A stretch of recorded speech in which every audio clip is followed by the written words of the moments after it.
India has yet again demonstrated its ability to swiftly and efficiently carry out rescue and evacuation operations when it comes to helping its own citizens stranded in other countries during the times of natural calamities, political upheavals, or internal strifes there. The recent Operation Kaveri, launched on April 24th to rescue scores of Indian citizens who were stranded in conflict-hit Sudan, is no different from the earlier ones. In fact, the Indian government officials and armed forces are working in tandem to evacuate stranded Indians from the northeastern African nation. As the External Affairs Minister, Dr. S. Jaishankar, tweeted, so far around 3,000 people have reached India.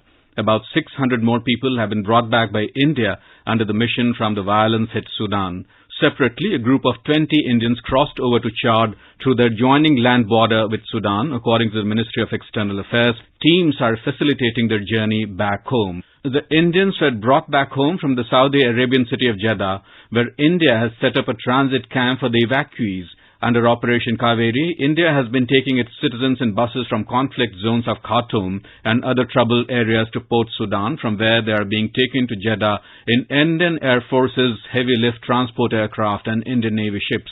From there, they are being brought back home either on commercial flights or the IAF aircrafts. It is worth mentioning here that Prime Minister Narendra Modi's commitment and Indian government's resolve to always help Indians when they are stuck in difficult situations has helped a lot in this mission. As the Foreign Secretary Vinay Mohan Kwatra put it, the Prime Minister from day one had monitored the efforts and objectives of the ministry. The Ministry of External Affairs was absolutely focused on the directions of the Prime Minister. As per estimates, some 3,500 Indian nationals and another 1,000 odd people of Indian origin are there in different parts of Sudan.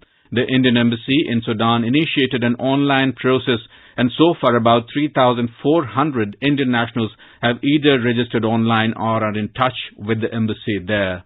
Dr. Jaishankar reached out to his counterparts in other countries whose nationals were also stuck in Sudan. These include foreign ministers of the US, UAE, Saudi Arabia, Egypt, and the UK. The External Affairs Minister also had meetings with the UN Secretary General in New York that focused exclusively on the situation in Sudan. The fact that Prime Minister Modi himself chaired a high-powered meeting in which he personally reviewed and directed the Indian government officials to take suitable steps to assist and bring back the stranded Indians shows the commitment of the Indian government towards them. This culminated into two C-130 IAF aircrafts being mobilized and constantly positioned in Jeddah. A control room was set up in Jeddah and another one in Port Sudan. Naval ships INS Sumedha, INS Teig, and INS Tarkash were also positioned as part of government's efforts. In fact, the Indian Embassy's principal thrust and Indian government's focus in this entire effort has been to advise and assist the stranded Indian nationals to remain safe and move them to secure locations at the earliest.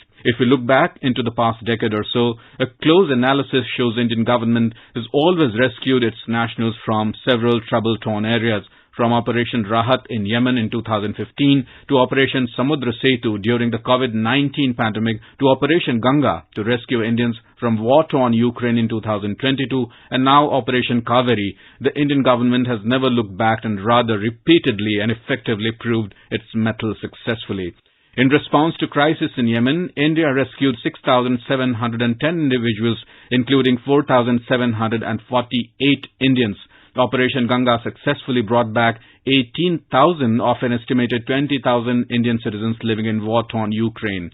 Sudan is facing bloodshed due to clashes between its army and paramilitary forces. Fighting erupted between soldiers loyal to Sudanese army leader Abdel Fattah al-Burhan and his deputy paramilitary Rapid Support Soldiers commander Mohammed Hamdan Daglo. The continuing fight has so far left over 400 people dead. Nishit Kumar for World News, Akashwani.